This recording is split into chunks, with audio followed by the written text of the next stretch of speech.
I graduated early and knew I was going to come to get my graduate's degree because I wanted to be a professor long term. Case was just the best, especially Weatherhead, when it came to rankings, and it was pretty much a no-brainer as long as I could get in that I was going to be here and it would help me find a job.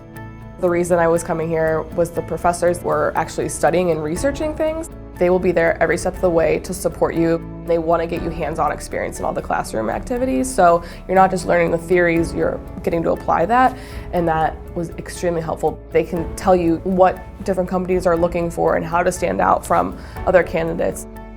You're getting the real-world experience. You're talking to different people, reaching out to different companies. You're not just kind of in your little bubble. You get that exposure that you might not get otherwise.